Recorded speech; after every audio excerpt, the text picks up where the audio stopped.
created this engine, specifically for Battlefield 3 originally, and then, we came to the conclusion that other people actually have use for this, and I think it's pretty amazing that, you guys are making a racing game out of our engine.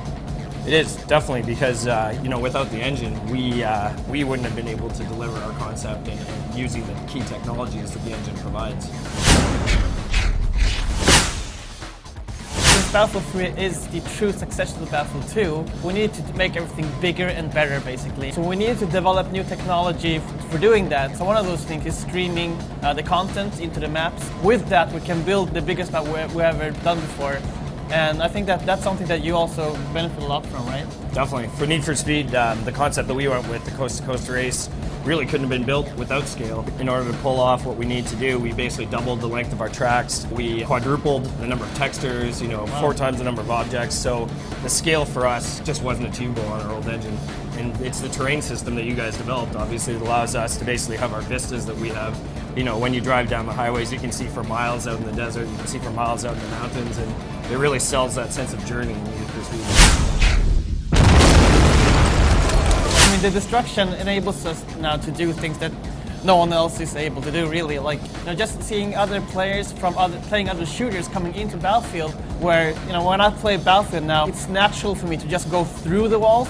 So if I'm driving a tank and there's someone hiding behind the wall or a sniper somewhere far away, I just take out the whole building or the wall that he's hiding behind. While, like, you say, people that not used to playing Battlefield and they're trying to run around the walls all the time, and I'm just like laughing at them what they're doing. It's kind of cool to see how that also is implemented in Need for Speed.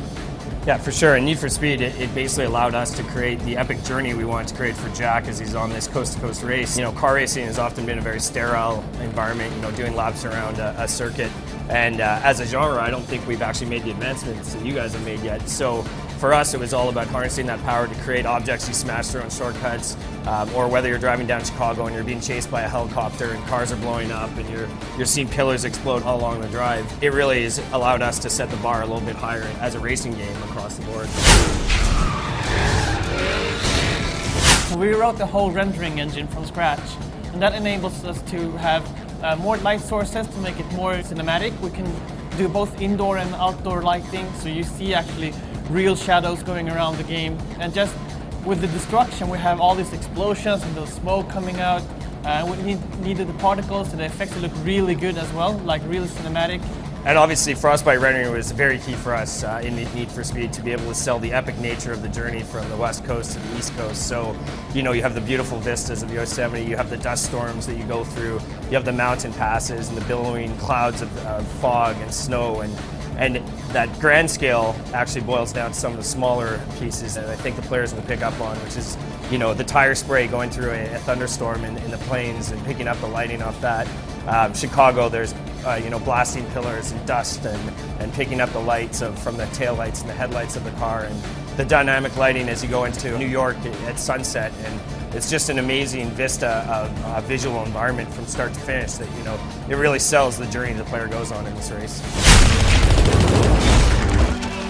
When developing Frostbite 2, we needed to push the level of immersion of the game. One of the key elements for immersion is obviously sound. Everything has to be done dynamically, and that's what our engine actually does with the audio. So you can actually distinguish what gun the sound comes from, what distance, what direction it's coming from. Building from the bigger beats of the journey, whether it be a thunderstorm or an avalanche, down to, the little rock pebble sounds as you drive over a shortcut, or the whine of the engine as you shift gears. What it's allowed us to do is basically build more and more layers of sound, that the inputs are coming from the right places, and that as you pass by a given sound or explosion or hear something in the distance, that it feels right and it feels balanced, and you get the perception and that everything's working as a package.